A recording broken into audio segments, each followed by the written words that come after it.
Hey everyone, welcome back to Effective English Learning. I'm Mia. And I'm James. Great to have you here today. James, let's start with a moment every learner knows. Someone asks you a simple question in English, and inside your head, there's this busy little factory. You hear the English, translate it into your language, think of your answer, translate it back, and finally, you speak. The famous mental factory. And by the time it's finished, the other person has usually moved on. Exactly. That little delay, that lag, that's what we're fixing today, because today's topic is how to think in English. And this might be the single biggest jump in fluency there is. Not more grammar, not more words, just cutting out the translation step in the middle. So the problem isn't that people don't know enough English, it's that they're taking the long way round to reach it. Beautifully said. Most learners have plenty of English, but they route every sentence through their first language first. And that detour costs time, confidence, and flow. So if we remove the detour, people would suddenly sound faster and more natural? Almost immediately. When you think in English, the words arrive when you need them. No lag, no panic, no scrambling. You just speak. But is that actually learnable? It sounds like something only gifted people can do. It's completely learnable, and it's a skill, not a gift.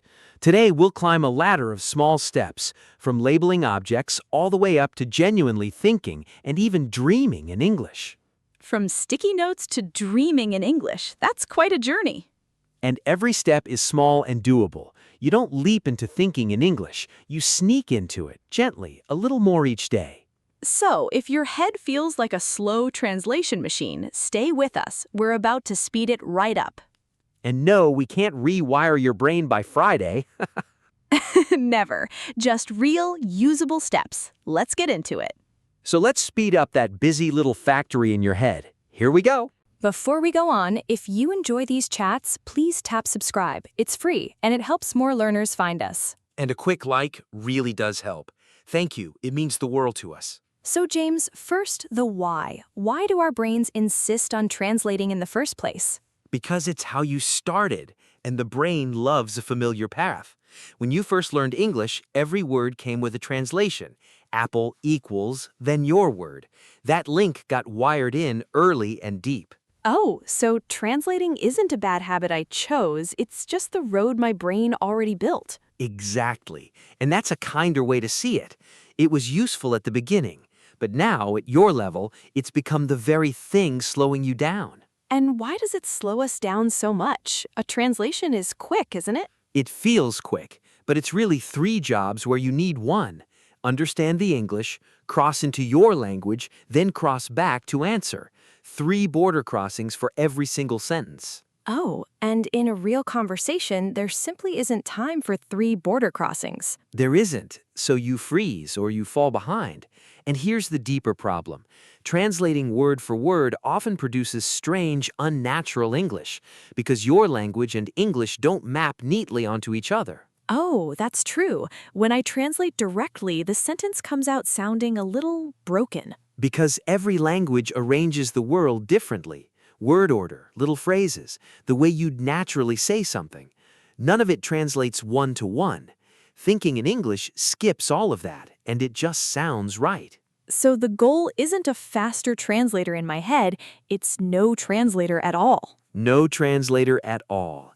English going straight from the thought to the mouth with nothing in between. That's the whole target. And I imagine that's also less exhausting. Enormously less. Translating all day is tiring. It's like doing mental gymnastics during every chat.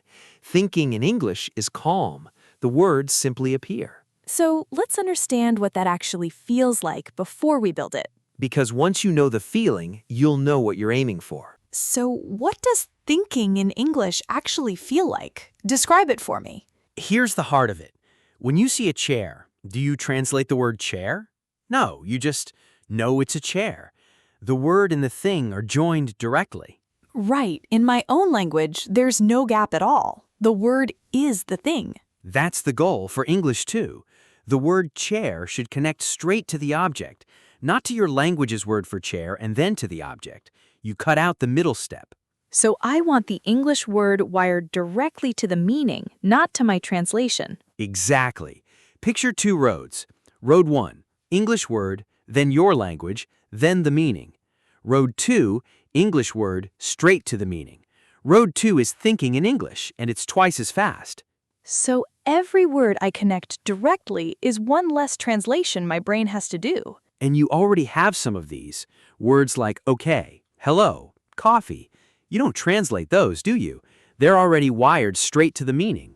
Oh, that's a lovely realization. I'm already thinking in English for the words I use most. You are. So this isn't a strange new superpower. It's something you already do with your most familiar words. We're simply growing that circle word by word. So how do I move a word from translated to just known? By meeting it directly, again and again, without your first language in the room. And that's exactly what the steps today are designed to do. Let's climb the first rung.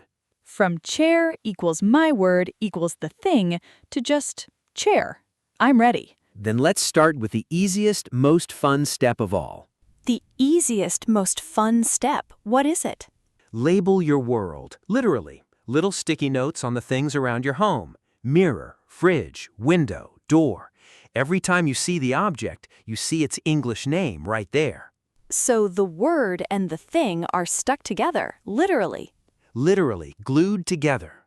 And here's the clever part. After a week or two, you take the notes down, but the words stay. Now you look at the fridge and the English word appears on its own. No translation.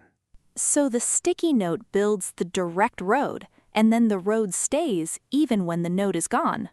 Perfectly understood. It's the simplest way to wire dozens of everyday words straight to their meaning. And it's gentle. You're not studying, you're just living among English words. And should I do the whole house at once? Start with one room. The kitchen is wonderful because you're in it every day and it's full of objects. 10 or 15 notes is plenty to begin. So my kitchen quietly becomes an English classroom without any lessons. A classroom you can't avoid because you have to make breakfast. And you can go beyond single words. Put small phrases on things too. Open the window, turn off the tap. So I'm learning whole natural actions, not just nouns.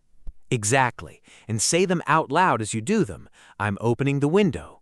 Now the word, the action, and your voice all connect at once. That's a very strong wire. And once my home is wired up, where next? Then we move the English from the walls into your own voice. Quick reminder before we go on, if this is helping, drop a comment with the word think. We read every one and it tells us to keep making these. Just one word, think. Go on, we'll see it. So, step 2, moving English into my own voice. What is it? Talk to yourself, in English, out loud, all day. Narrate the little things you do. I'm making tea. Where are my keys? I should reply to that message later. Talking to myself? People will think I've lost the plot. Do it quietly, in a low voice if you'd rather. But it is the single most powerful habit here. Nobody's judging, there's no pressure, and you're practicing real, live thinking into speaking. So it's the safest possible place to practice, an audience of just me? The kindest audience you'll ever have. And because it's about your own real life, the English is exactly the English you actually need. Your thoughts, your plans, your little worries. And why out loud rather than just in my head? Because speaking builds the muscle that thinking alone doesn't. Your mouth has to find the words in real time, which is exactly the skill that fails you in real conversations. Practice it alone, and it's ready when a real person appears. So self-talk is like rehearsing the very moment I usually freeze in. Rehearsing it safely 100 times, so when the real moment comes, your mouth already knows the way. And what if I get stuck mid-sentence and don't know a word? Wonderful. You've just found a word you actually need.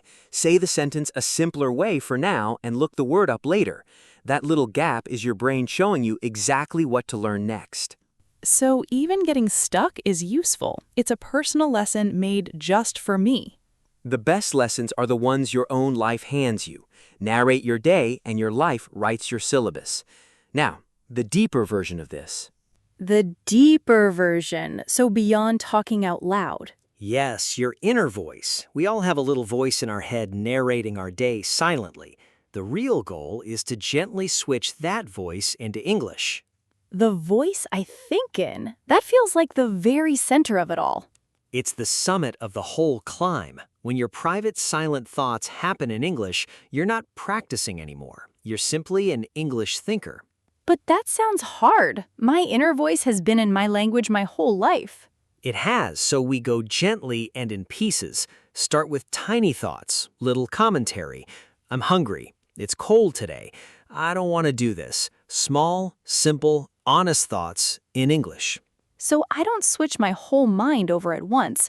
I just change a few little thoughts each day.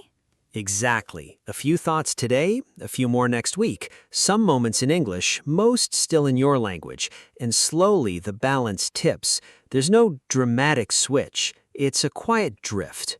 Is there a good moment to practice the inner voice? The quiet in-between moments, waiting for a bus, walking somewhere, lying in bed before sleep. Instead of daydreaming in your language, narrate the moment in English. The bus is late. I hope it comes soon. So all those empty moments become inner voice practice, invisibly. Invisible, free, and endless. And here's a lovely sign of progress. One day you'll catch yourself already thinking in English without deciding to. That's the moment everything changes. So I'll know it's working when it happens by accident. When it happens on its own, that little surprise, oh, I was just thinking in English, is the sweetest milestone there is. So switch the inner voice one small thought at a time. Now, a simple daily exercise that trains all of this at once. An exercise that trains it all at once? I like the sound of that.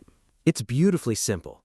Wherever you are, quietly describe what you see, in English, on the bus, in a cafe, on a window.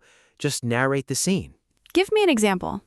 A woman is crossing the road. She's carrying a red bag. It's starting to rain. A man is running for the bus. Simple present tense sentences, one after another, about what's in front of you. So I'd turn the whole world into a speaking exercise anytime I like? Any waiting moment becomes a lesson, and you never run out of material. The world keeps changing right in front of you. So I'll never be bored waiting again. I'll just be quietly practicing. Anytime, anywhere, for free. And it's powerful because it forces English straight from your eyes to your words, with no translation in the middle. You see it, you say it. And it must show me my gaps, too. If I can't describe something, I've found a missing word. Exactly. There's a, what's that thing called? And now you have a word worth learning because you reached for it in real life. Those are the words that stick. Should I do this out loud or silently? Either. Out loud when you're alone, silently in public. The silent version is really your inner voice, practicing on the live world. Both build the same muscle. So describing the street is secretly training my inner voice, too.